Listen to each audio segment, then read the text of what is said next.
아침에 눈을 떴을 때 우리는 이미 기적을 경험한 것이다.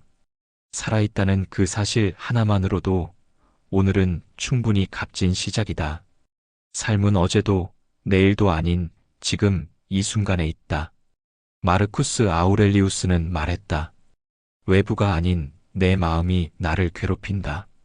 그러니 오늘 하루는 비교하지 말고 원망하지 말고 그저 감사와 평온 속에서 살아가라.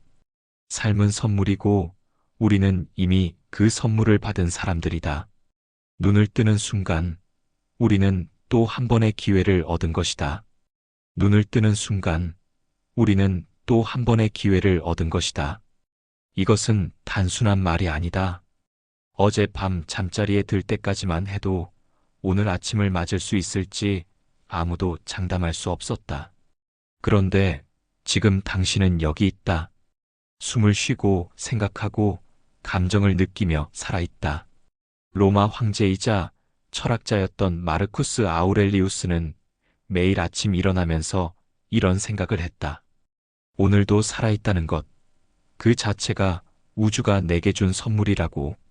그는 제국을 다스리는 바쁜 일상 속에서도 매일 아침마다 감사하는 마음으로 하루를 시작했다. 전쟁터에서도 역병이 창궐하는 때에도 배신과 음모가 도사리는 궁전에서도 그는 변함없이 아침을 축복으로 받아들였다. 우리는 어떤가? 아침에 눈을 뜨면 무엇부터 생각하는가? 오늘 해야 할 일들, 걱정거리들, 아픈 몸, 외로운 마음 같은 것들이 먼저 떠오르지는 않는가? 그런데 잠깐 그 모든 것보다 앞서 생각해야 할 것이 있다.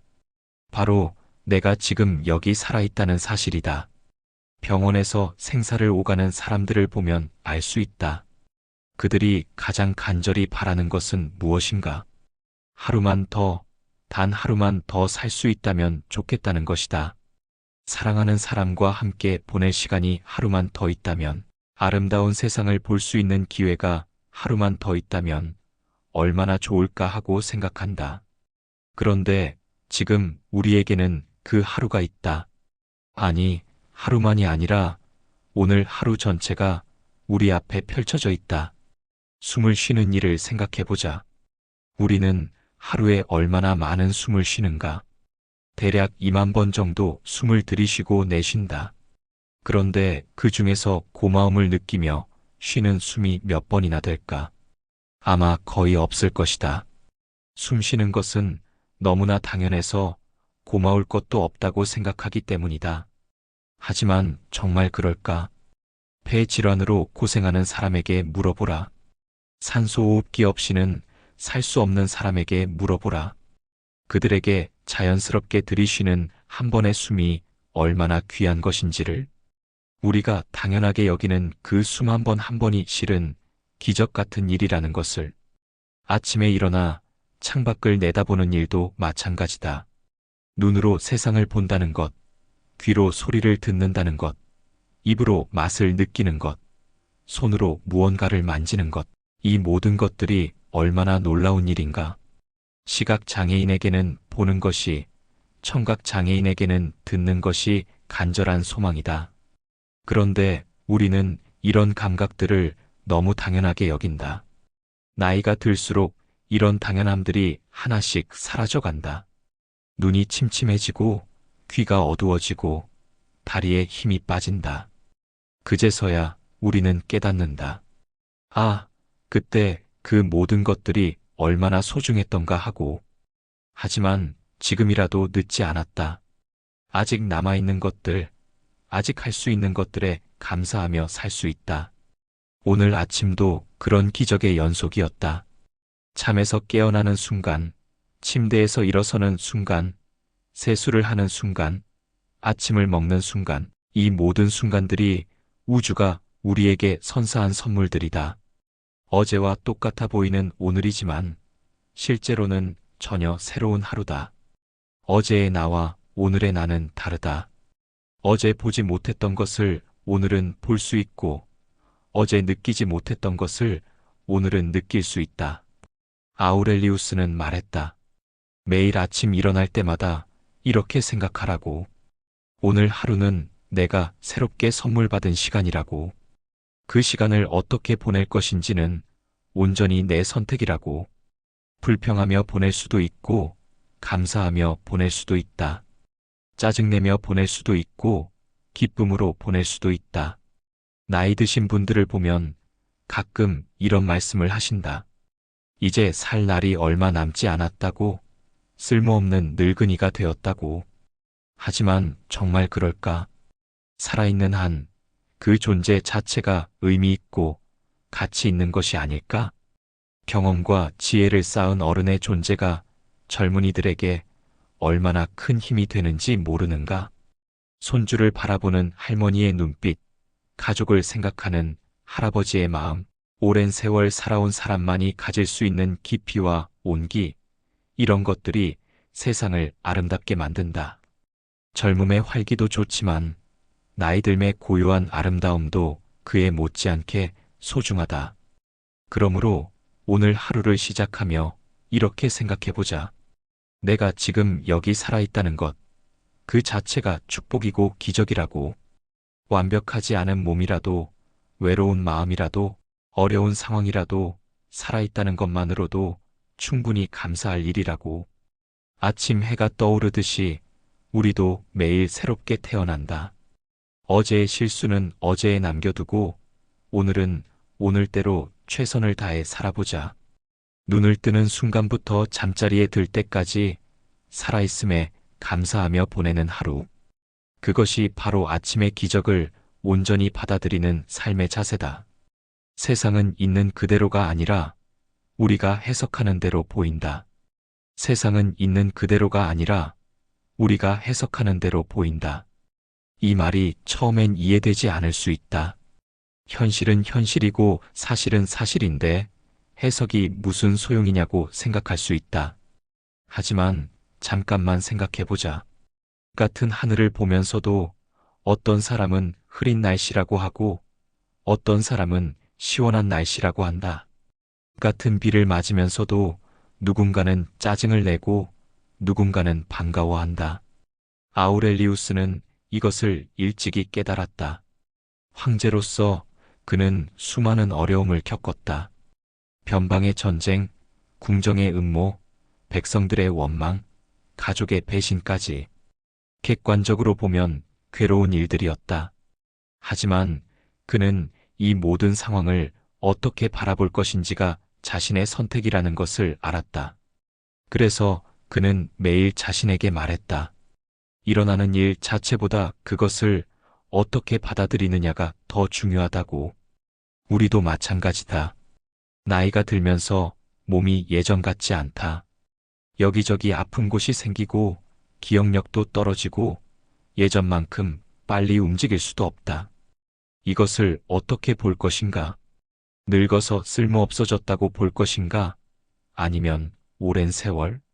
수고한 몸에게 고마워하며 지금 할 수 있는 일에 집중해야겠다고 볼 것인가?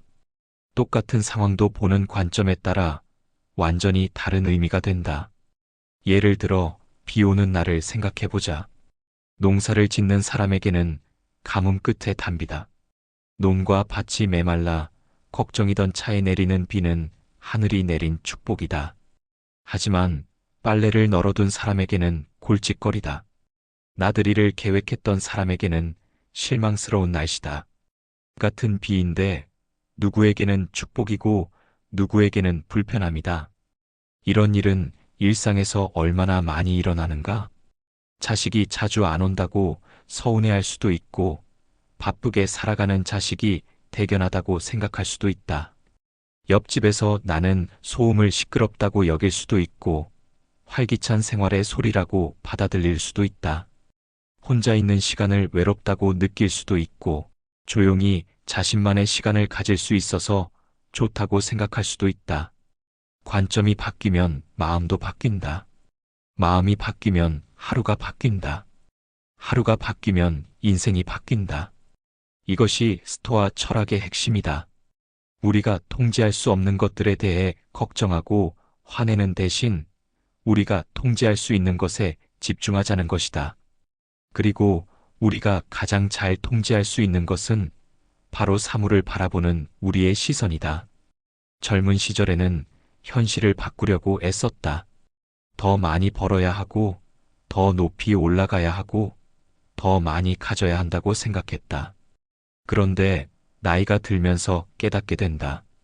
현실을 바꾸는 것보다 현실을 바라보는 내 마음가짐을 바꾸는 것이 더 쉽고 효과적이라는 것을. 병이 생겼을 때를 생각해보자.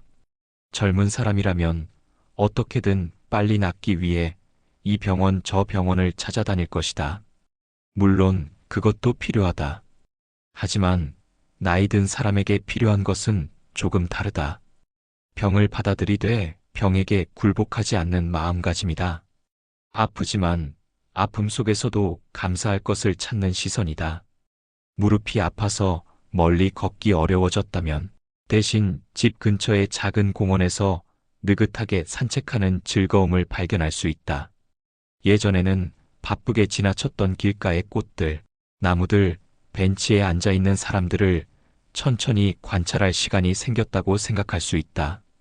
기억력이 예전 같지 않다면 복잡한 것들을 기억하느라 머리 아팠던 옛날을 그리워하는 대신 정말 중요한 것들만 기억하며 사는 단순함의 미덕을 발견할 수 있다.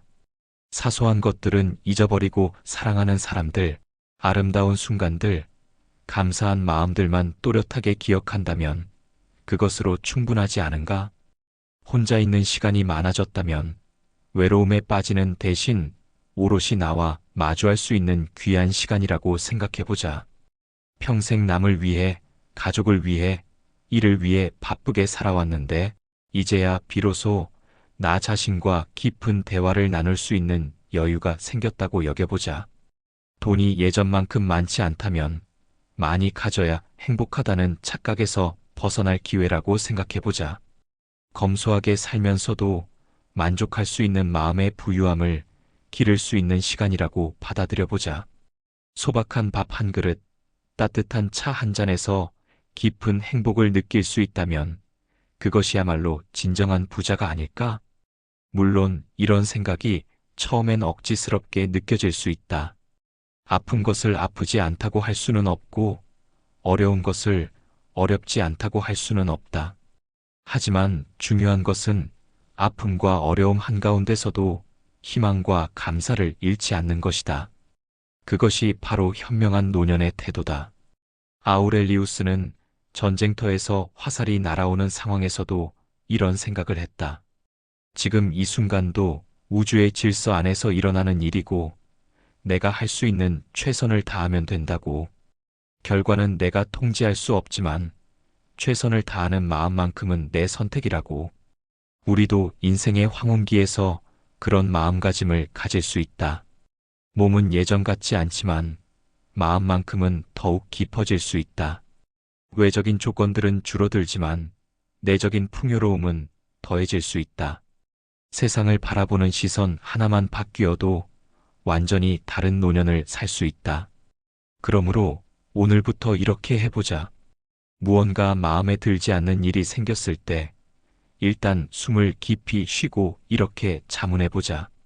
이 상황을 다른 관점에서는 어떻게 볼 수 있을까? 이 일에서 배울 수 있는 것은 무엇일까? 이 어려움이 나를 더 성숙하게 만들어주는 기회는 아닐까? 관점을 바꾸는 것, 그것이 세상을 바꾸는 가장 확실한 방법이다. 세상 전체를 바꿀 수는 없지만 세상을 바라보는 내 시선은 바꿀 수 있다. 그리고 그 작은 변화가 우리의 하루를, 우리의 인생을 완전히 다르게 만들어준다. 많음을 원하는 자는 결코 만족하지 못한다. 많음을 원하는 자는 결코 만족하지 못한다. 이 말은 아우렐리우스가 자주 되새겼던 지혜 중 하나다. 로마 제국의 모든 것을 소유할 수 있는 위치에 있으면서도 그는 진정한 행복이 많이 가지는 것에 있지 않다는 것을 알고 있었다.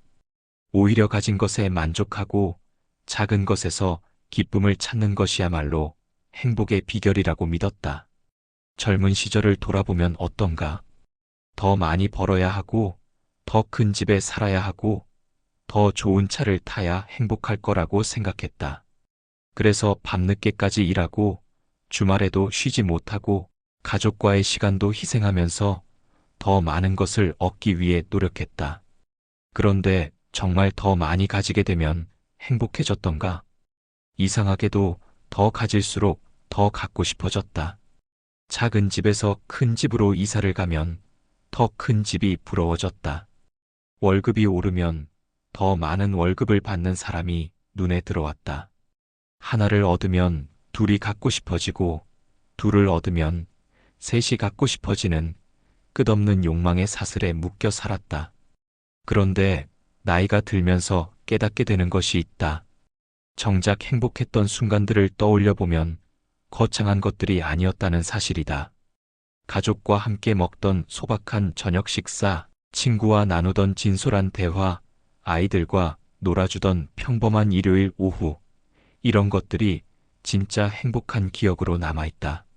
손주가 할머니를 보고 환하게 웃는 순간을 생각해보자. 그 웃음 앞에서는 세상의 어떤 보석도 빛이 바랜다. 손주의 작은 손이 할아버지의 큰 손을 꼭 잡는 순간, 그보다 더 값진 것이 세상에 있을까? 이런 순간들은 돈으로 살 수 있는 것이 아니다. 마음으로 느끼고 사랑으로 나누는 것들이다. 따뜻한 차 한 잔의 여유도 그렇다. 바쁜 일상에 쫓겨 살 때는 차 한 잔 마실 시간도 아까워했다. 그런데 이제는 찬찬히 차를 우리고 천천히 맛을 음미하며 마실 수 있다. 차의 향기, 따뜻함, 입안에 퍼지는 은은한 맛, 이 모든 것들이 새롭게 느껴진다. 그 작은 시간이 하루의 큰 기쁨이 된다. 해질 무렵의 노을도 마찬가지다. 예전에는 퇴근길에 보는 노을을 그저 스쳐 지나가는 풍경 정도로 여겼다. 하지만 이제는 다르다. 하루하루 다른 모습을 보여주는 노을의 아름다움에 감탄하게 된다.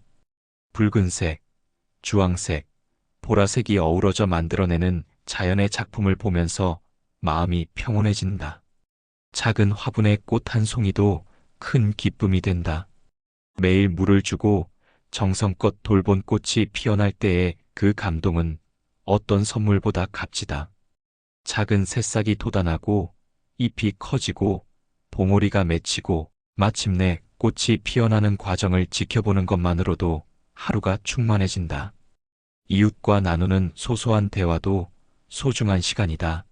아침에 쓰레기를 내놓으면서 만나는 이웃, 산책길에서 마주치는 반려견과 주인, 시장에서 만나는 정겨운 상인들과의 인사말 한마디가 하루를 따뜻하게 만든다. 거창한 모임이나 화려한 파티보다 이런 자연스러운 만남들이 더 마음에 와닿는다. 책 한 권을 천천히 읽는 여유도 나이 들어서야 제대로 누릴 수 있는 호사다. 젊을 때는 빨리 읽어서 많은 책을 읽어야 한다고 생각했다. 하지만 이제는 한 줄 한 줄 음미하며 읽을 수 있다. 좋은 문장을 만나면 다시 읽어보고 깊이 생각해보고 자신의 경험과 연결해볼 시간이 있다. 음식을 먹는 일도 달라진다. 바쁘게 끼니를 때우던 옛날과 달리 이제는 맛을 제대로 음미할 수 있다. 밥 한 그릇, 국 한 그릇이 얼마나 고마운 것인지 새삼 느끼게 된다. 씹을 수 있는 이빨이 있다는 것, 삼킬 수 있다는 것, 소화할 수 있다는 것, 이 모든 것들이 당연한 게 아니라 감사한 일이라는 것을 깨닫는다. 아우렐리우스는 말했다. 절제야말로 최고의 미덕이라고. 많이 갖는 것보다 적게 필요로 하는 것이 더 현명하다고. 욕망을 줄이면 줄일수록 마음은 더 평화로워진다고. 나이가 들수록 이 말의 참뜻을 이해하게 된다. 옷장 가득한 옷보다는 편안하고 따뜻한 옷 몇 벌이면 충분하다. 복잡한 음식보다는 간단하지만 몸에 좋은 음식이 더 값지다. 큰 집보다는 아늑하고 정리정돈된 작은 공간이 더 편안하다. 많은 친구보다는 진심으로 마음을 나눌 수 있는 몇몇 사람들과의 관계가 더 의미 있다. 털어냄의 미학이라고 할까? 젊을 때는 더하기의 인생이었다면 나이 들어서는 빼기의 인생이다. 불필요한 것들을 하나씩 덜어내고 정말 소중한 것들만 남겨두는 것이다. 그렇게 하면 할수록 삶이 더 단순해지고 단순해질수록 더 깊어진다. 물질적인 것들뿐만 아니라 마음의 짐도 덜어낼 수 있다. 남과 비교하는 마음, 인정받고 싶어하는 욕망, 과거의 후회나 미래의 걱정 같은 것들을 조금씩 내려놓는 것이다. 그러면 지금 이 순간에 더 집중할 수 있고 현재의 작은 행복들을 더 깊이 느낄 수 있다. 손주가 그려준 서툰 그림 한 장이 값비싼 미술품보다 소중하다. 자식이 안부를 묻는 짧은 전화 통화가 긴 연설보다 감동적이다. 오래된 친구와 함께하는 조용한 산책이 화려한 여행보다 의미 있다. 이런 것들이야말로 진짜 보물이다.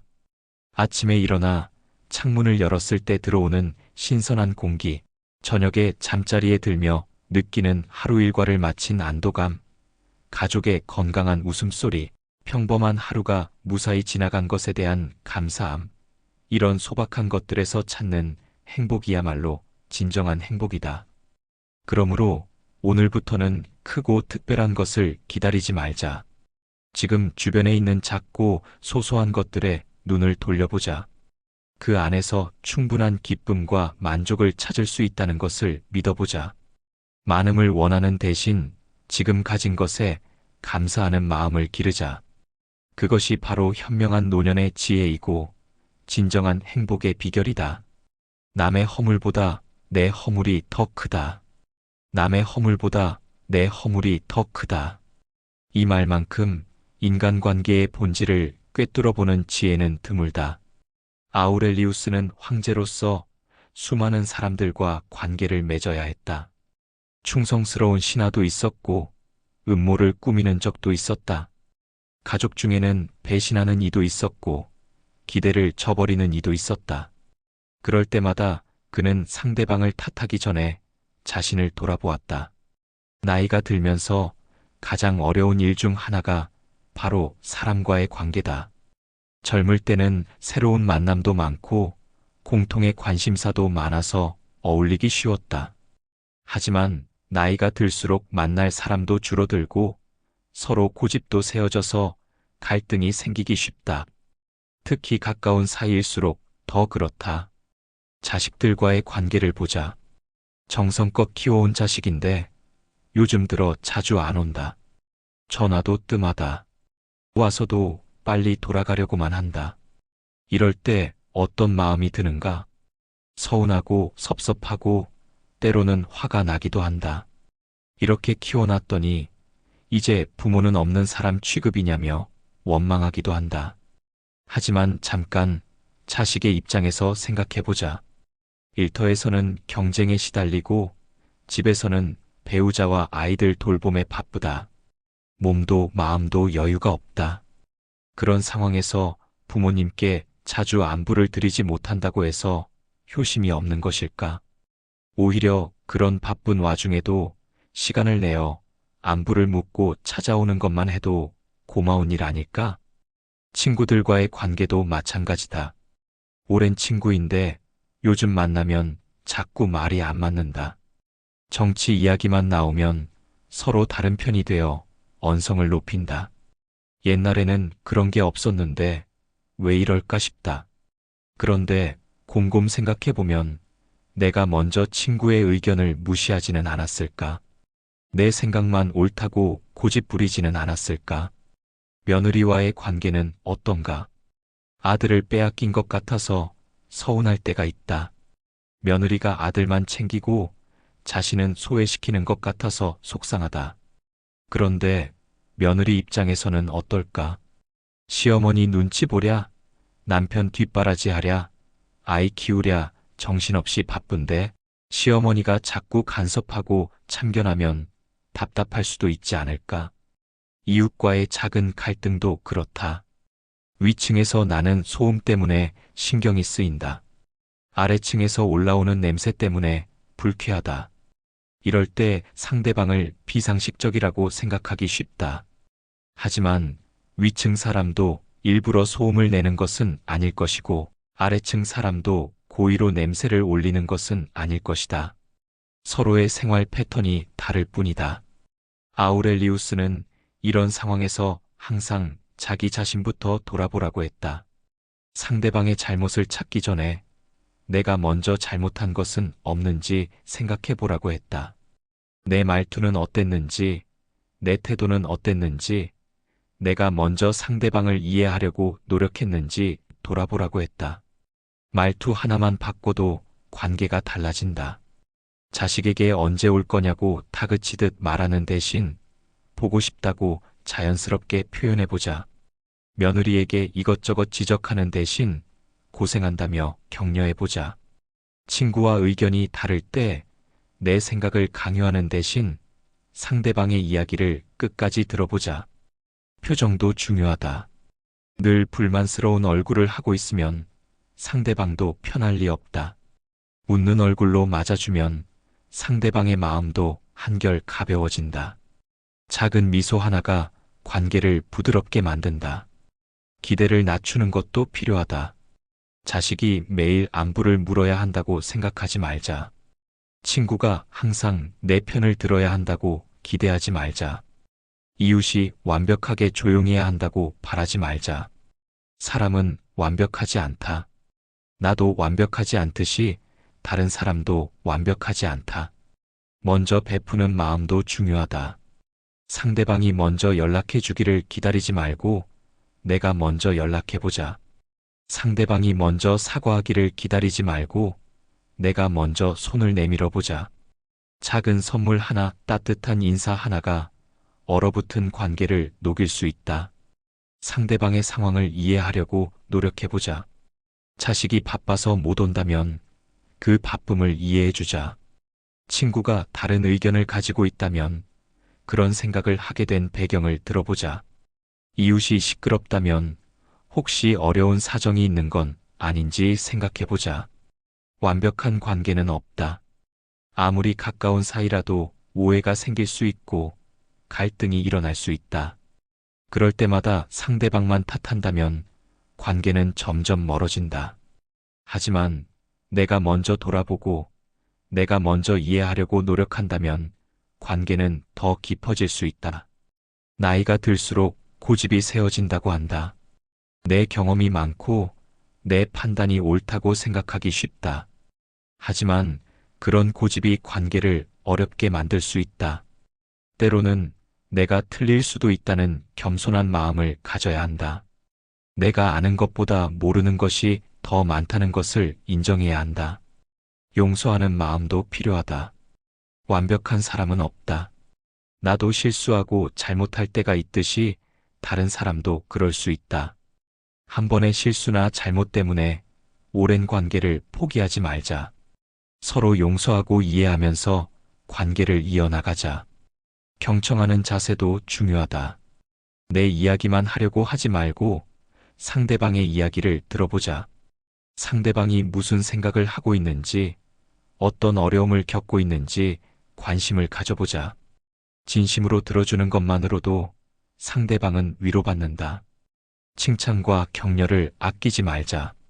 자식이 잘했을 때, 며느리가 수고했을 때, 친구가 어려움을 잘 극복했을 때, 인색하지 말고 칭찬해주자. 작은 격려 한마디가 상대방에게는 큰 힘이 된다. 아우렐리우스는 말했다. 타인을 고치려고 하지 말고 나를 바로 세우라고. 상대방을 바꾸려고 애쓰는 것은 헛수고다. 하지만 내 태도와 행동을 바꾸는 것은 가능하다. 그리고 내가 바뀌면 관계도 자연스럽게 바뀐다. 인간관계의 지혜는 멀리 있지 않다. 상대방보다 나를 먼저 돌아보는 것, 이해받기보다 이해하려고 노력하는 것, 받으려고 하기보다 주려고 하는 것, 이런 작은 실천들이 모여서 아름다운 관계를 만든다. 그리고 그런 관계 속에서 우리는 진정한 행복을 찾을 수 있다. 사람을 괴롭히는 것은 사물이 아니라 그것을 보는 마음이다. 사람을 괴롭히는 것은 사물이 아니라 그것을 보는 마음이다. 이것은 스토아 철학의 가장 핵심적인 통찰이다. 아우렐리우스는 이 진리를 깊이 이해했다. 같은 상황에서도 어떤 사람은 괴로워하고 어떤 사람은 평온함을 유지한다. 차이는 상황 자체에 있는 것이 아니라 그 상황을 받아들이는 마음의 자세에 있다는 것을 그는 알고 있었다. 노년에 접어들면서 우리는 많은 변화를 겪는다. 몸이 예전 같지 않고 기억력도 떨어지고 주변 사람들도 하나둘 떠나간다. 이런 변화들 앞에서 마음이 흔들리는 것은 당연하다.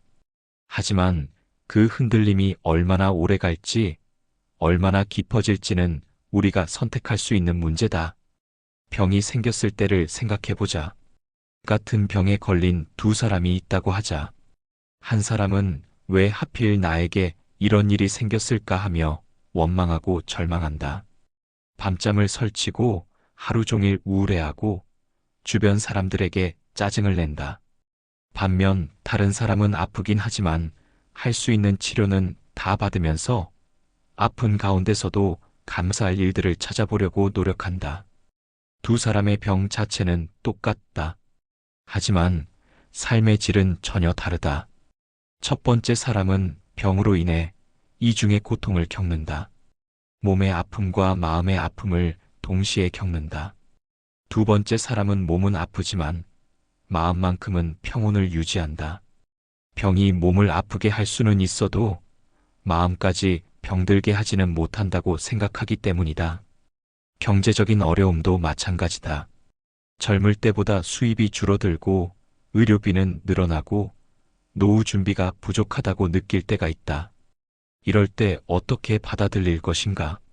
끊임없이 불안해하고 걱정할 것인가? 아니면 지금 상황에서 할 수 있는 최선을 다하면서 마음의 평화를 지킬 것인가? 외로움을 느낄 때도 그렇다. 배우자를 먼저 떠나보내고 혼자 남았을 때, 자식들이 바빠서 자주 연락하지 못할 때, 친구들과도 만날 기회가 줄어들 때, 깊은 외로움을 느끼게 된다. 이 외로움을 어떻게 바라볼 것인가가 중요하다. 외로움을 불행의 원인으로만 본다면 하루하루가 괴롭다. 하지만 외로움을 자신과 깊이 만날 수 있는 기회로 본다면 다르다. 평생 바쁘게 살면서 제대로 돌아보지 못했던 자신의 내면과 마주할 수 있는 귀한 시간이라고 생각할 수 있다. 아우렐리우스는 이것을 명확하게 구분했다. 내가 통제할 수 있는 것과 통제할 수 없는 것을 말이다. 나이, 병, 타인의 행동, 과거에 일어난 일들은 내가 통제할 수 없다. 아무리 애써도 바꿀 수 없는 것들이다. 하지만 그런 상황을 어떻게 받아들일 것인지, 어떤 마음가짐으로 대할 것인지는 내가 선택할 수 있다. 통제할 수 없는 것들 때문에 마음을 괴롭히는 것은 어리석다. 이미 지나간 과거를 후회하거나 아직 오지 않은 미래를 걱정하는 것도 마찬가지다. 젊었을 때 더 열심히 살 걸, 더 많이 벌 걸, 더 잘할 걸 하는 후회는 아무 소용이 없다. 앞으로 아플까봐, 돈이 떨어질까봐, 혼자 남을까봐 하는 걱정도 지금을 불행하게 만들 뿐이다. 그렇다면 무엇에 집중해야 할까? 바로 지금 이 순간의 내 마음이다. 지금 내가 어떤 생각을 하고 있는지, 어떤 감정을 느끼고 있는지, 어떤 태도로 현실을 바라보고 있는지에 주의를 기울이는 것이다. 마음이 불안해질 때는 깊게 숨을 쉬어보자. 숨을 들이쉬면서 평온을 받아들이고 숨을 내쉬면서 불안을 내보낸다고 생각해보자. 몇 번만 반복해도 마음이 한결 차분해진다. 부정적인 생각이 떠오를 때는 그 생각을 관찰해보자. 아, 내가 지금 이런 생각을 하고 있구나 하고 객관적으로 바라보는 것이다. 그 생각이 정말 사실인지 도움이 되는 생각인지 살펴보자. 대부분의 부정적인 생각들은 사실이 아니거나 과장된 것들이다. 감사한 일들을 떠올려 보는 것도 좋다. 아무리 어려운 상황에서도 감사할 거리는 있다.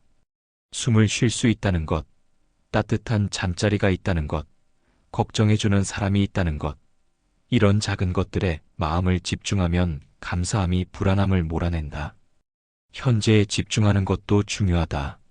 지금 내가 앉아있는 의자의 느낌, 지금 들리는 소리들, 지금 보이는 풍경들에 의식을 집중해보자. 과거와 미래에 사로잡힌 마음을 현재로 불러오는 것이다.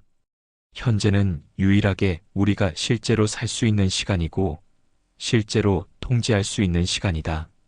명상이나 기도도 도움이 된다. 조용한 시간을 가지고 자신의 마음을 들여다보는 것이다.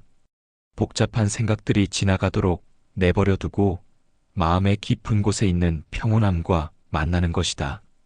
종교가 있다면 기도를 통해, 없다면 조용한 성찰을 통해 마음의 평화를 찾을 수 있다. 독서도 좋은 방법이다. 지혜로운 사람들의 글을 읽으면서 마음의 위로를 얻을 수 있다. 아름다운 시를 읽거나 감동적인 이야기를 읽으면서 마음이 정화되는 경험을 할 수 있다.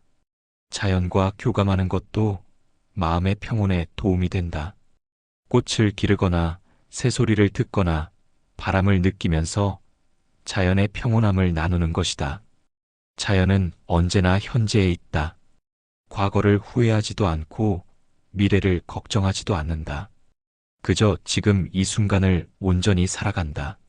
무엇보다 중요한 것은 마음의 평온이 외부 조건에 달린 것이 아니라는 사실을 받아들이는 것이다.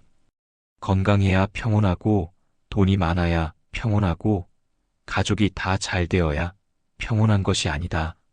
어떤 상황에서든 마음의 평온을 선택할 수 있다.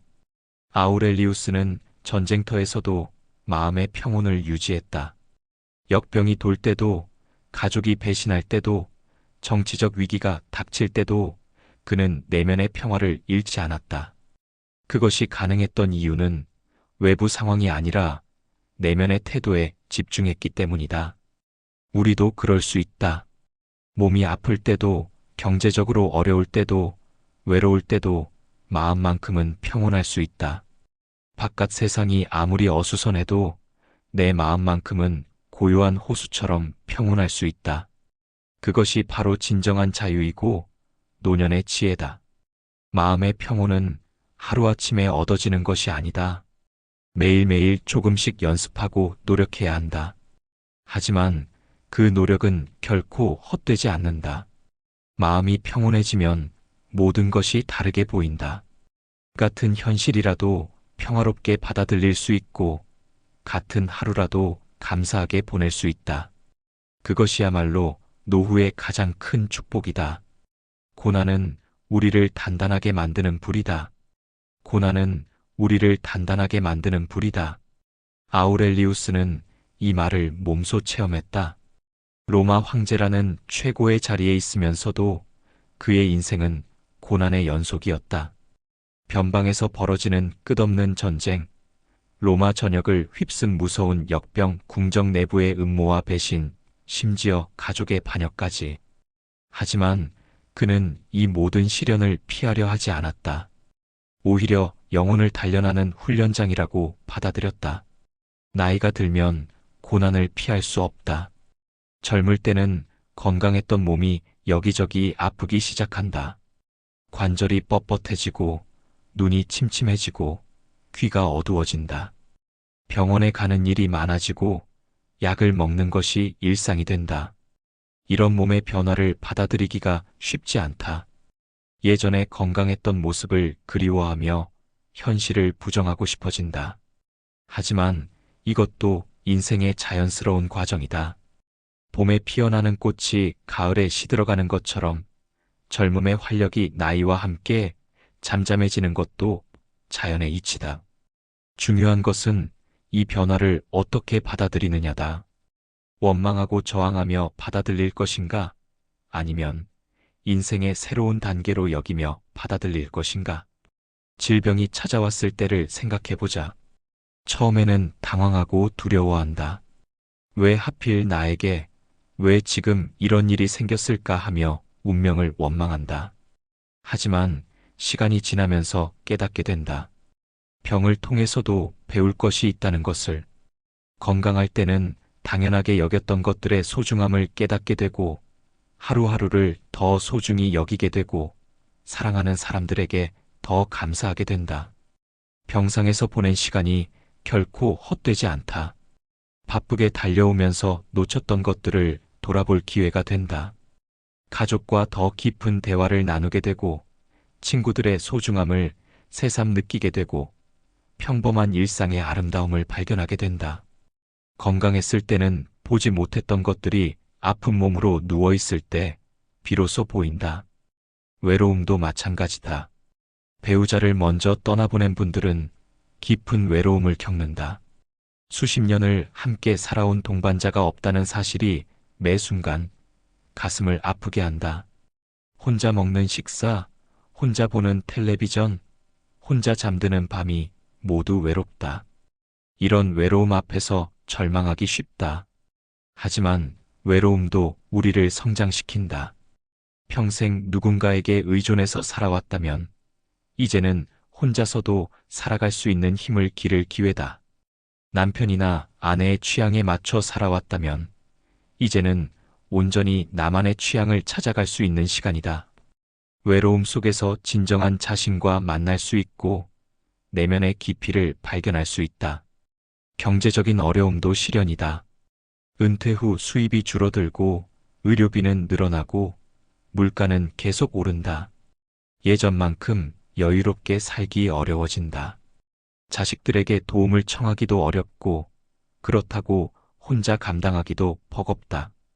이런 경제적 압박 앞에서 초라함을 느끼기 쉽다. 하지만 경제적 어려움을 통해서도 배울 것이 있다. 정말 필요한 것과 불필요한 것을 구별하는 법을 배운다. 소박하게 살면서도 행복할 수 있는 방법을 터득한다. 물질적 풍요보다 마음의 풍요가 더 중요하다는 것을 깨닫는다. 검소한 생활 속에서 오히려 삶의 본질을 발견할 수 있다. 인간관계의 상처도 큰 시련이다. 믿었던 사람에게 배신당하거나 오해를 받거나 소외당할 때의 아픔은 말로 표현하기 어렵다. 특히 나이가 들어서 당하는 상처는 더욱 깊다. 회복할 시간도 많지 않고 새로운 관계를 만들 기회도 줄어들기 때문이다. 하지만 인간관계의 상처를 통해서도 성숙해진다. 사람을 보는 눈이 더 정확해지고 진짜 친구와 가짜 친구를 구별할 수 있게 된다. 타인에게 기대하는 것을 줄이고 나 자신에게 더 충실하게 살아가는 법을 배운다. 상처받은 만큼 다른 사람의 아픔도 이해할 수 있게 된다. 아우렐리우스는 시련을 대하는 올바른 자세에 대해 이렇게 말했다. 시련을 원망하지 말고 시련이 주는 교훈을 받아들이라고. 고난이 우리를 망가뜨리는 것이 아니라 더 강하게 만든다고 믿으라고. 쇠는 불에 달궈져야 단단해지고 금은 불에 녹여져야 순수해진다고. 우리의 영혼도 마찬가지다. 편안하고 순탄할 때는 나태해지기 쉽다. 하지만 어려움을 겪을 때 진짜 실력이 드러난다. 시련을 통해 참을성을 기르고 지혜를 얻고 용기를 키울 수 있다. 고난이 없었다면 알 수 없었을 내면의 힘을 발견하게 된다. 물론 고난을 겪는 동안은 괴롭다. 아픔을 아프지 않다고 할 수는 없고 슬픔을 슬프지 않다고 할 수는 없다. 하지만 그 아픔과 슬픔 속에서도 희망을 잃지 않는 것이 중요하다. 지금의 고난이 영원히 계속되지는 않을 것이라는 믿음을 갖는 것이 중요하다. 시련을 겪을 때는 혼자만의 싸움이라고 생각하기 쉽다. 하지만 세상에는 나와 비슷한 어려움을 겪는 사람들이 많다. 같은 병을 앓는 사람들, 같은 상실을 겪은 사람들, 같은 고민을 하는 사람들과 마음을 나누면 혼자가 아니라는 것을 깨닫는다. 서로 위로하고 격려하면서 함께 어려움을 이겨낼 수 있다. 고난을 통해 얻은 지혜는 다른 사람에게도 도움이 된다. 내가 겪은 아픔이 다른 누군가의 아픔을 이해하는 열쇠가 된다. 내가 극복한 시련의 경험이 같은 어려움을 겪는 사람에게는 희망의 메시지가 된다. 그렇게 고난은 나 혼자만의 것이 아니라 모두가 함께 나누는 성장의 기회가 된다. 젊을 때의 시련과 나이 들어서의 시련은 다르다. 젊을 때는 시련을 이겨내면 더 좋은 조건으로 회복할 수 있다는 희망이 있었다. 하지만 나이가 들어서는 완전히 예전 상태로 돌아가기 어렵다. 그래서 더 절망스럽기도 하다. 하지만 회복의 의미를 다르게 생각해보자. 예전 상태로 돌아가는 것만이 회복이 아니다. 지금 상황에서 최선을 다해 살아가는 것도 회복이다.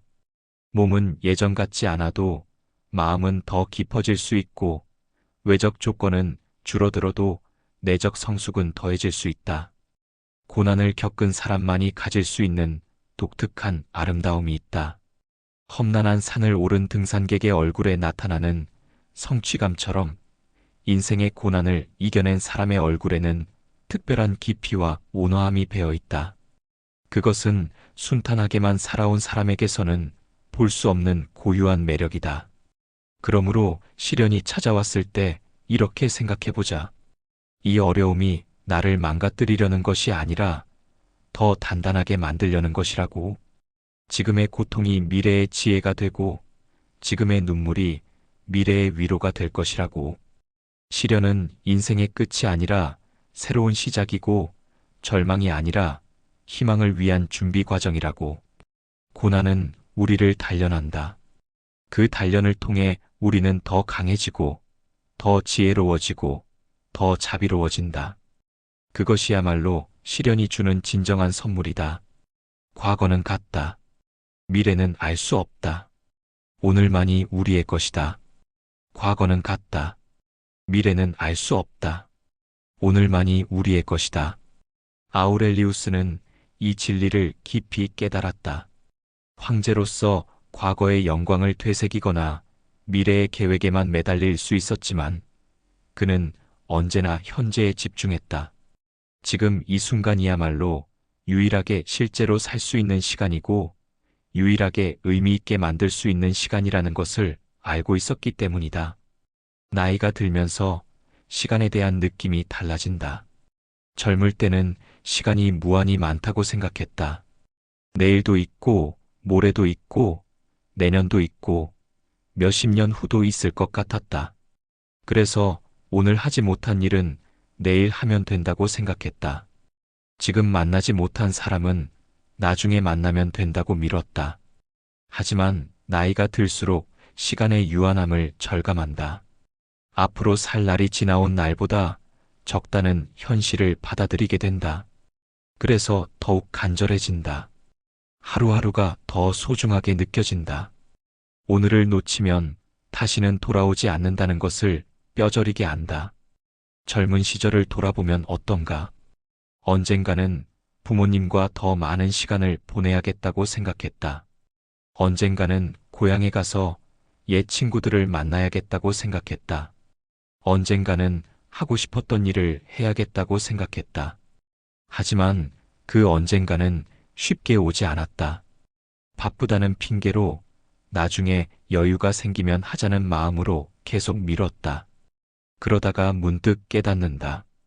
부모님은 이미 많이 연로해지셨고 옛 친구들은 하나둘 연락이 끊어졌고 하고 싶었던 일을 하기에는 몸이 예전 같지 않다는 것을 그제서야 후회한다. 그때 왜 그렇게 미뤘을까? 왜 오늘을 소중히 여기지 못했을까? 하지만 후회만으로는 아무것도 바뀌지 않는다. 중요한 것은 지금이다. 아직 늦지 않았다. 오늘부터라도 하루하루를 온전히 살 수 있다. 과거에 대한 후회에 사로잡히지 말고 미래에 대한 불안에 휩쓸리지 말고 오늘에 집중할 수 있다. 과거에 대한 후회는 끝이 없다. 더 잘할 수 있었는데, 더 열심히 할 수 있었는데, 더 사랑할 수 있었는데 하는 생각들이 끊이지 않는다. 자식을 키울 때 더 인내심을 가졌으면 좋았을 텐데, 배우자에게 더 다정했으면 좋았을 텐데, 부모님께 더 효도했으면 좋았을 텐데 하는 아쉬움들이 몰려온다. 이런 후회들이 아주 의미 없는 것은 아니다.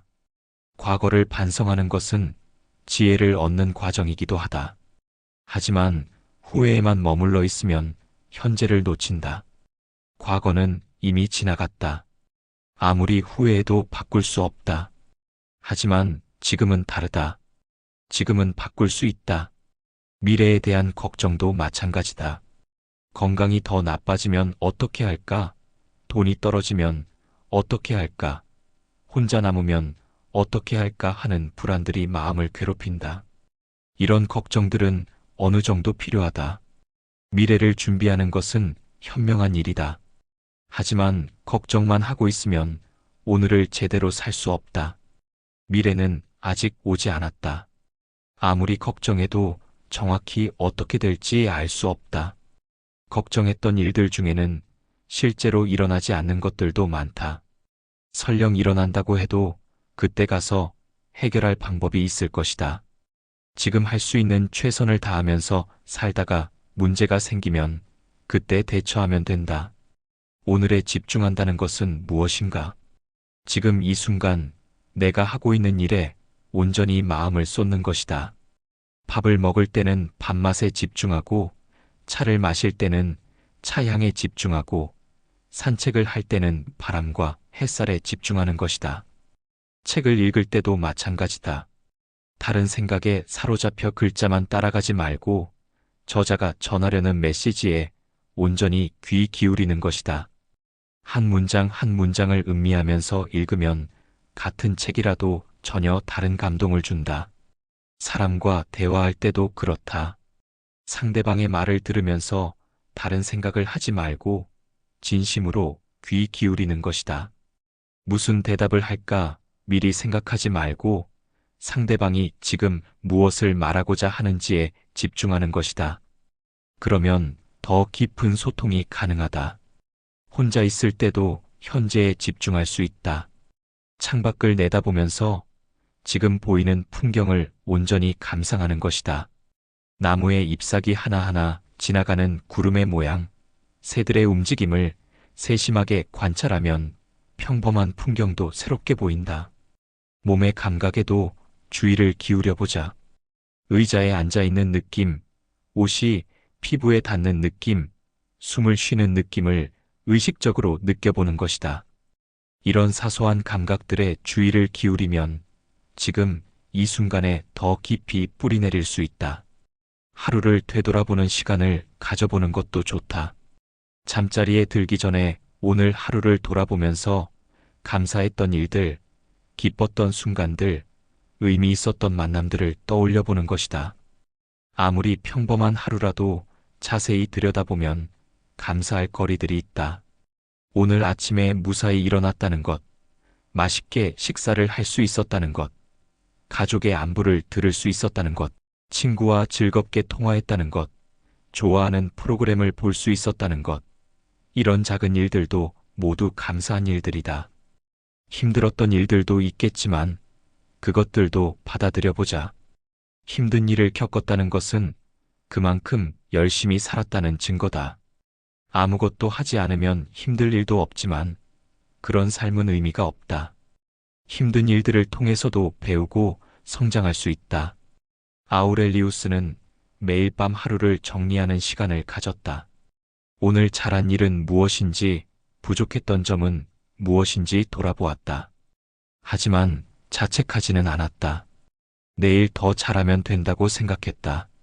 과거에 매여 있지 않고 미래를 위해 준비하되 오늘의 최선을 다하는 것이 그의 삶의 원칙이었다. 하루하루를 온전히 산다는 것은 거창한 일을 하는 것이 아니다. 평범한 일상을 더 깊이 있게, 더 의미 있게 사는 것이다. 똑같은 하루라도 어떤 마음가짐으로 사느냐에 따라 전혀 다른 하루가 된다. 바쁘게 시간을 보내는 것과 알차게 시간을 보내는 것은 다르다. 나이가 들면 할 일이 줄어든다고 생각하기 쉽다. 하지만 정말 그럴까? 천천히 차를 마시는 시간, 조용히 책을 읽는 시간, 가족과 대화하는 시간,